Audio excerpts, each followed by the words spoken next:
و افضلترین و بزرگترین پیامبران و رسولان این محمد صلی الله علیه و سلم باشد. بسم الله. و ان افضله محمد، و بهترین پیامبران یا رسولان این محمد صلی الله علیه و سلم است. و هو كذلك لانه، چون که وی صلی الله علیه و سلم خاتم پیامبران است و در بین تمام پیامبران بیشترین پیروان را دارد و کتابی که بر او نازل شد بزرگترین کتاب است و سببهای خیلی زیاد نیز وجود دارد.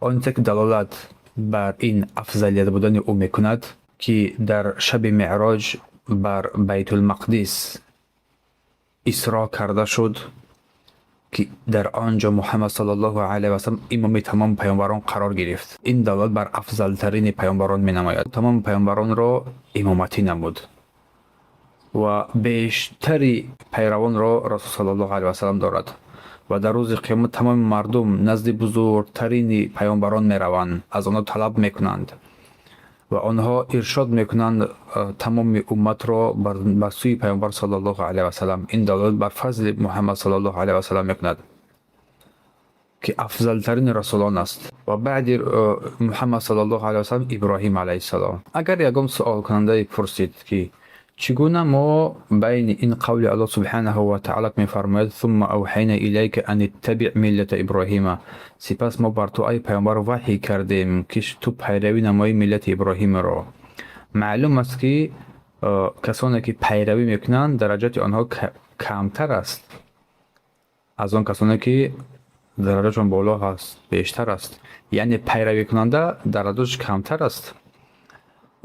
در جواب گفتم می شود که در اینجا تفاضل یعنی که فضیلت برتری دیده نمی شود، چون دو ملت هر دویشان در واقع یک ملت هستند، ملت توحید است، دعوت به سوی توحید است. ولی که در ذکر کرد ابراهیم علیه السلام را، چون یهودی ها دعوا میکردند که ما ملت ابراهیم علیه السلام هستیم، ما اتباع ابراهیم علیه السلام هستیم، نصارا در این دعوا نمودند و همچنین عرب دعوا این رو هم میکردند، همگی دعوای اتباع و پیروی ملت ابراهیم علیه السلام میکردند. و الله فرمود ثم اوحینا الیک ان اتبع ملت ابراهیم، ما بر تو وحی کردیم که تو ملت ابراهیم را علیه السلام را پیروی نمایی. این دلالت بر آن میکند که هر کس که هدایت رسول صلی الله علیه و را مخالفتی نمود و بر ملت ابراهیم علیه السلام نیست و هر کس که بر ملت ابراهیم علیه السلام اگر باشد از پیامبر صلی الله علیه و حتما پیروی می نماید. این برای وی قیام حجت میگردد. چگونه که در اول ذکر شد افضلترین پیامبران رسولان این محمد صلی الله علیه و سلم بود، سپس ابراهیم، سپس موسی، سپس نوح و سپس عیسی ابن مریم. همه اینا افضلترین رسولان هستند. در قول الله سبحانه و تعالی می فرماید و اذ اخذنا من نبیین میثاقهم و منک و من نوح و ابراهیم و موسی و عیسی ابن مریم و اخذنا منهم میثاقا غلیظا. و بیاد یار ای پیامبر آن هنگامی را که از پیامبران پیمان محکم و استوار گرفتیم و همچنین از تو، از نوح، از ابراهیم، از موسی، از عیسی ابن مریم و از همه آنها پیمان سخت و محکم گرفتیم که در ادای مسئولیت رساندن دعوت و ادای امانت و تصدیق کردن بعضیشان بعضی را کوتاهی نکنند و آنان از پیامبران اولوالعزم هستند، یکی صاحبی فضل و عظمت هستند. مؤلف رحمه الله تعالی در اینجا سه رسولان اول را ابراهیم، موسی و نوح را با ترتیب ذکر کرد و چهارم و پنجم را با واو ذکر کرد، چون در اینجا بین نوح علیه السلام و عیسی علیه السلام فضل نیست، یعنی که دلیل واضحی نیست بر فضیلت بودن نوح بر عیسی که عیسی بر نوح علیه السلام. و برخی از علما باشن نوح علیه السلام در باب فضل از عیسی بالا دانستند، به خاطر آنه که نوح علیه السلام 950 سال قومش را دعوت به سوی توحید نمود، چگونه که در سوره نوح علیه السلام ذکر می شود و انی کلما دعوتهم لتغفر لهم جعلوا اصابعهم فی آذانهم. هر قدری که نوح علیه السلام آنها را قومش را به سوی اسلام دعوت میکرد، به سوی توحید دعوت میکرد، انگشتان خود در گوشهای خود میگذاشتند و لباسهای خود را در سر خود محکم کرده می گریختند از پیروی نوح علیه السلام. بسیار متکبرانه بودند، سرکش بودند. حتی تهدید میکردند نوح علیه السلام را که دعوت نکن و بسیار آزار و اذیت بزرگی به نوح علیه السلام رسانیده شد. حتی اینکه هنگامی که امر از جانب پروردگار آمد که کشتی باید ساخته شود، در یک بیابان کشتی ساخته میشد. هنگامی که بر پیشش میگذشتند او را مسخره میکردند، تمسخر میکردند، بر او میخندیدند، میگفتند که ای نوح، تو گمان میکنی که دنیا را آب زیر میکنه، در حالی تو کشتی را در این بگیم که بیابان میسازی. تمسخر کرده بر او و او را قبول نمیکردند. مسئله جمع بین قول الله سبحانه و تعالی که فرمود تلک رسل فضلنا بعضهم علی بعض، آن رسولانی که ما بعض از آنها رو به بعض دیگر فضل دادیم، و قول پیامبر صلی الله علیه و سلم از برای ابی هریره که لا ینبغی لعبد، ضرور نیست برای بنده ان یقول، این که بگوید انا خیر من یونس ابن متی، من بهتر هستم از یونس ابن متی. جواب این قولی که پیامبر صلی الله علیه و سلم گفت تا اینکه فخر نکند هر کسی با پیامبرش، هر ملتی بر پیامبر خود فخر ننماید بر آخرین بر دیگر پیامبران دیده، چون یهود و نصارا این گونه اعتقاد و افکارهای باطلی را داشتند. همین آنها را وادار کرد که یکدیگر را بگیم که تمسخر کرده و یکدیگر پیامبران دیگر را بگیم پس شمرده و در دین تجاوزکاری نمایند.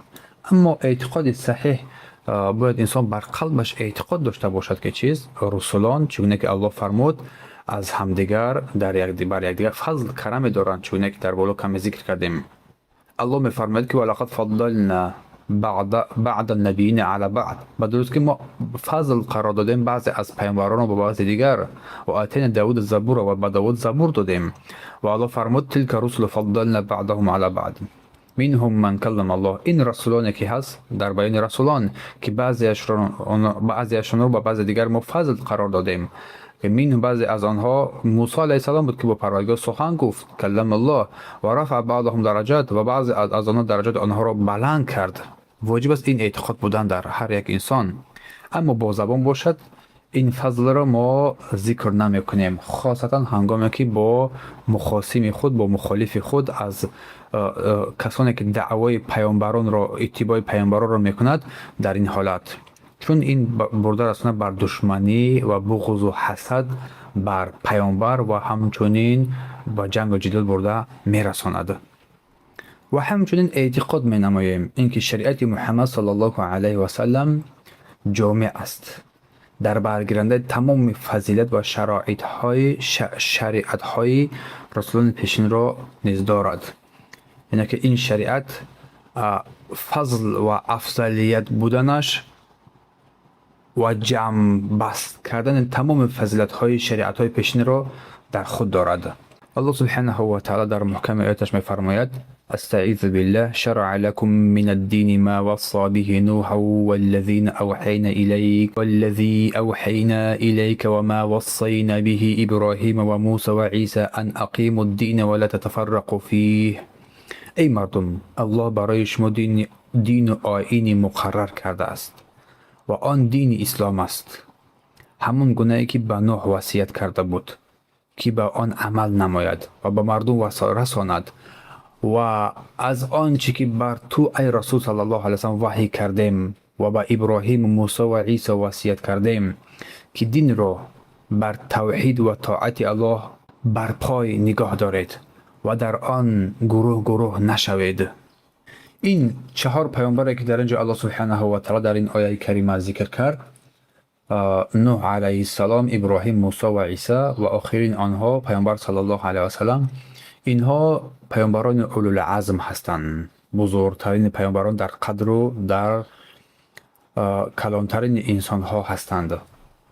و در دوام فرمود که و ان اقیم الدین، این بیانی بین بنده و پروردگارش است که دین را قائم نمایند و اصلاح نمایند خودشان را. ولا تتفرقوا، این بین بندگان است که تفریقه جویی نکنند. هنگامی که دین اصلاح شد حتما که تفریقه جویی از بین خواهد رفت. این اصلاح مجتمع است.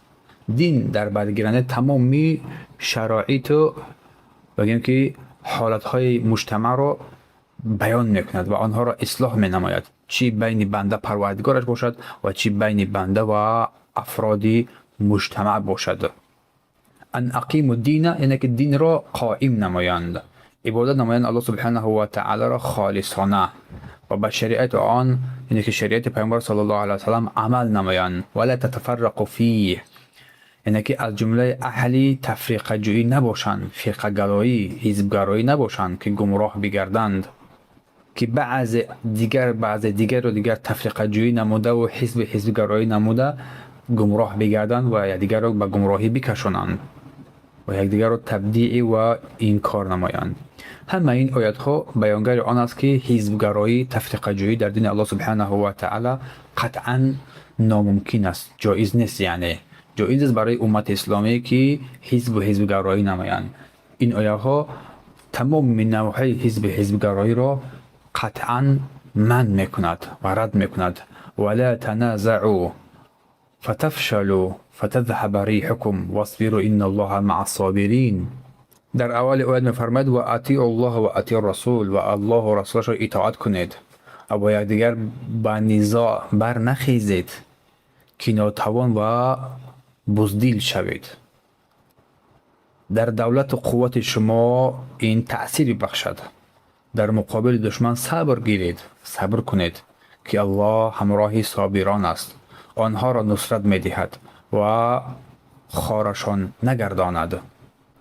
از برای همین جایز نیست برای انسان با حزب گرایی نماید. اما اگر در آنجا یک حزب کافر ملحد باشد که بر ضد انسان بجنگند، بر ضد اسلام بجنگند، پس یک گروه شده، یک حزب شده، حزب الله شده، بر ضد آن برآمده مخالفتی نمودن، در این حالت باقی ندارد. اما حزب گرایی به اینکه اخوانی و تبلیغی و اصلاحی و سلفی و اثری و غیر از اینها تحزب کردن، الان این درست نیست. شک نیست که این بر خلاف برده رسانده، بر پاره کردن شریعت برده میرساند. هر کسی منهج خودش را انتخاب نماید، اختیار نماید، رفتن گیرد، این به شک این تفریقه جویی است و این از جمله دشمنان الله سبحانه و تعالی است و این تفریقه به یگام مصلحت برده نمیرساند جز شکست و جز پراکندگی. از الله سبحانه و تعالی عافیت میطلبیم. سبحانك اللهم وبحمدك واشهد ان لا اله الا انت استغفرك واتوب اليه.